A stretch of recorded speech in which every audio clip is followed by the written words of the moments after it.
bahwa iman kita itu adalah imunitas kita. Ya. Bismillahirrahmanirrahim. Bicara tentang kesehatan ya, sebenarnya nggak susah ya, nggak susah dan tidak repot dan tidak tidak jelimet kalau kita ngerti konsepnya ya.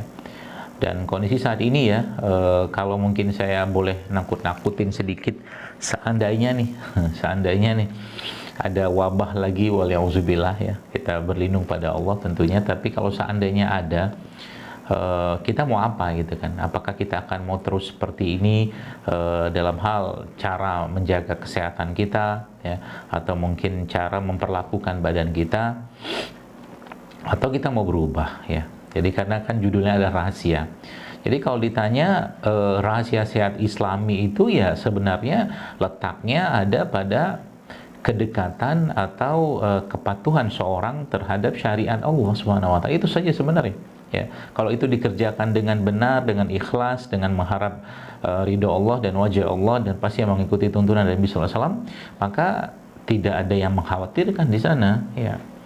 Kita pernah membaca kisah Abu Ubaidah al-Jarrah radhiyallahu anhu, yang beliau radhiyallahu anhu begitu luar biasanya mengatakan kepada Umar bin Khattab waktu wabah tahun Amwas itu, bahwa dia ingin mati bersama rakyatnya saat itu ya di Palestina, dan terjadilah apa yang diinginkannya ya. Kenapa bisa kayak begitu? Karena memang ketenangan ya, dari ketenangan yang beliau radhiyallahu anhu dapatkan dari keimanan yang sudah terbina sekian lama. Jadi kalau saya ditanya apa tips-tips sehat Islami ya, secara Islam yang kita bisa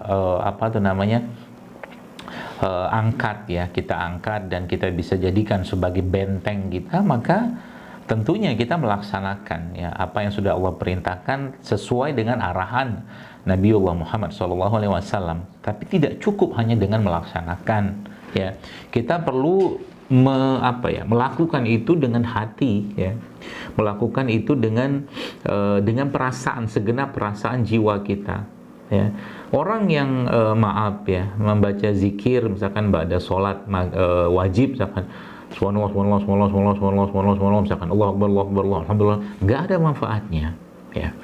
Bahkan sholat saja yang dia kerjakan dengan cepat ya, yang pernah terjadi pada zaman Nabi SAW itu, Nabi perintahkan untuk diulang karena nggak ada sholat kayak begitu ya. Baca Quran ya, sudah terlalu banyak mungkin kalau boleh saya sampaikan Bapak Ibu sekalian, bahwa membaca Quran itu faidahnya atau keutamaan atau keberkahan itu luar biasa, bukan hanya buat jiwa saja ya, bukan hanya buat iman kita saja, tapi ke raga kita juga, ke organ fisik itu punya manfaat ya, atau mungkin itu punya khasiat lah, katakanlah seperti itu. Tapi kalau baca Qurannya asal-asalan ya, nggak mengikuti makharijul hurufnya ya, nggak mengikuti tajwidnya, seterusnya, maka tidak ada manfaat. Pernah saya menulis itu copy paste juga ya waktu itu, tentang bagaimana huruf-huruf dalam Al-Quran itu ternyata mempengaruhi saraf-saraf dan juga organ-organ yang ada pada diri atau tubuh seseorang ya. Jadi Quran sendiri kalau kita lihat memang sudah disampaikan oleh Allah Azza wa Jalla dalam Al-Quran, dalam kitab yang mulia, bahwa Al-Quran itu adalah penyembuh ya. Wa nunazzilu minal Qur'an ma huwa shifaa'un rahmatul lil mu'minin wa la yazidu dzalimina illa khasara. Allah di situ berkata bahwa kami turunkan Al-Qur'an sebagai penyembuh ya, bukan obat tapi penyembuh gitu kan. Penyembuh bagi apa? Ya, penyakit fisik, penyakit penyakit kolbu ya, atau non fisik, itu semua disembuhkan oleh Al-Qur'an. Asal membaca Qur'annya dengan baik dan benar. Warattilil Qur'ana tartila, kan begitu perintah Allah. Jadi kalau saya boleh mengutip konsep-konsep, misalkan kalau Bapak Ibu sekalian dalam dunia bisnis atau usaha akan ada scale up gitu kan, scale up bisnis gitu kan, atau mungkin bisnisnya itu di upgrade gitu kan dengan konsep-konsep terbaru apa segala macam. Maka iman itu juga sebenarnya ya, iman itu juga perlu di upgrade atau di upscale gitu kan, diangkat ya kualitasnya gitu kan. Bukan cuma sekedar hanya dengan merasakan atau mungkin melakukan saja, tidak seperti itu Karena apa? Karena konsep yang saya sangat yakini sampai detik ini bahwa iman kita itu adalah imunitas kita. Ya, iman kita itu adalah imunitas kita. Dan sekarang itu terbukti kan? Ya. Terbukti di saat seperti sekarang ini, ya, dengan kondisi ujian ini dan wabah ini kita tidak tahu sampai kapan gitu kan. Allah yang lebih tahu itu semua, maka iman dan imun kita kan diuji. Iman dan imun kita diuji. Keimanan dan tanda kutip keimunan kita itu kan teruji di sini. Orang-orang yang ketakutan dengan kematian, orang-orang yang ketakutan dengan apa ya, dengan virus yang tidak tampak gitu kan. Akhirnya yang terjadi apa? Mereka was-was, hidupnya cemas ya, padahal apakah dia memakai face shield atau dia pakai masker atau pakai APD sekalipun itu memberikan ketenangan dalam dirinya? Oh tidak, karena ketenangan itu milik Allah, sekalian ya. Allah sudah jelaskan dalam surat Al-Fat yang tadi sempat pernah saya baca ya, tadi belum.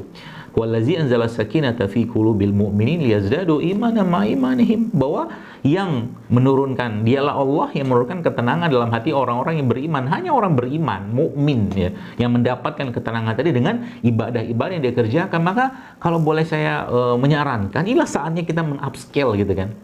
Sholat dimaknai Al-Fatihahnya, sholat dimaknai rukunya, sholat dimaknai sujudnya, sholat dimaknai takbiratul ihramnya, semua tuh dimaknai dengan perasaan, sehingga nanti apa? Ketika sholat itu, waktu-waktu sholat itu, waktu-waktu di kita jauh lebih penting untuk kita dari waktu-waktu dalam urusan dunia kita, kan gitu.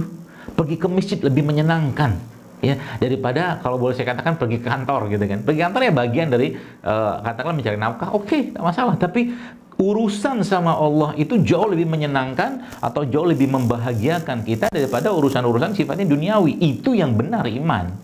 Baru iman seperti itulah yang memberikan ketenangan. Barulah iman seperti itu yang Allah akan anugerahi sakinah.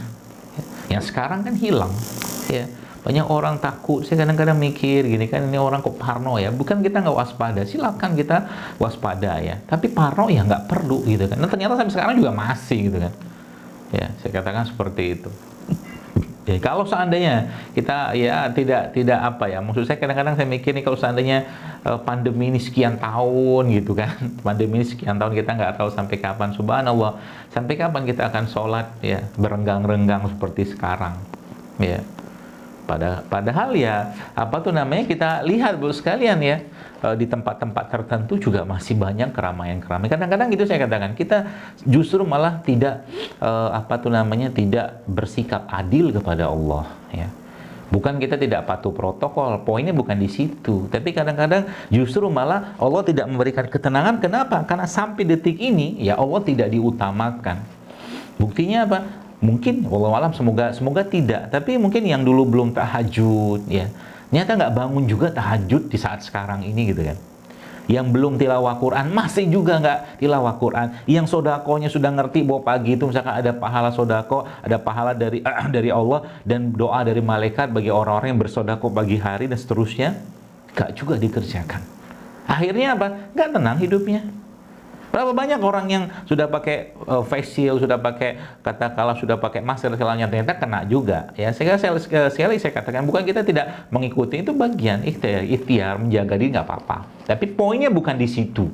Ya, itu dari sisi keimanan. Ya, keimanan ini nggak di-upgrade. Yang jadi masalah sekarang di luar dari sisi itu ternyata juga sama. Ya, yaitu dari sisi fisik. Masih orang ngantri. Ya, saya lihat gitu kan, di gerai-gerai katakanlah, atau mungkin drive-thru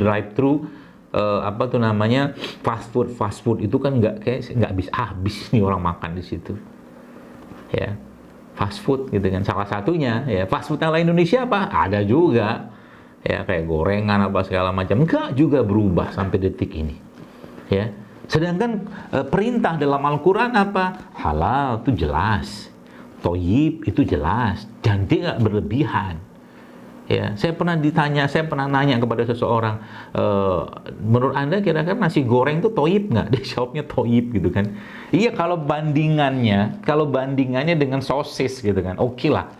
Sosis dengan segala macam bahan-bahan kimia di dalamnya. Tapi kalau kita bahas nasi goreng itu sendiri secara dia nggak ada pembanding, jelas tidak toyib. Ada minyak di situ, ya. ada katakanlah karbohidrat yang tinggi di situ, diulek luar biasa, kadang dikasih berbagai macam lagi lah, segala macam Bapak sekalian. Ya, akhirnya menyebabkan apa? Menyebabkan tubuhnya jadi lemah ya. Dan sayangnya banyak orang nggak tahu bahwa kekuatan imunitas ya secara fisik itu letaknya ada pada perut atau pencernaan kita. Ya. Nah, kesimpulan awalnya begitu. Jadi kalau sekarang kita bicara tentang apa nih rahasia sehatnya secara Islam ya, upscale iman kita Bapak sekalian, dan dipaksain. Ya, kita sudah banyak kita baca bahwa membaca Quran tuh begini, risetnya katakanlah kalau yang memang orang hobi dengan riset, bahwa tahajud tuh begini, ternyata jam biologis itu mengikuti waktu sholat kita, subhanallah Bapak sekalian. Ya, tapi juga nggak dikerjain gitu, karena belum dapat hidayah. Ya, maka kita minta pada Allah ya hidayah ya dengan doa-doa yang diajarkan Nabi kita sallallahu alaihi wasallam. Allahumma inni as'aluka huda wa tuqa wal afa wal aina, salah satu seperti itu. Allahumma hdini wa saddidni, Allahumma arhamni rusydi wa qini syarri nafsi, seterusnya. Ya. Wallahu a'lam bishawab. Sampai ketemu lain waktu. Subhanakallahumma bihamdika asyhadu an la ilaha illa anta astaghfiruka wa atubu ilaik. Assalamualaikum warahmatullahi wabarakatuh.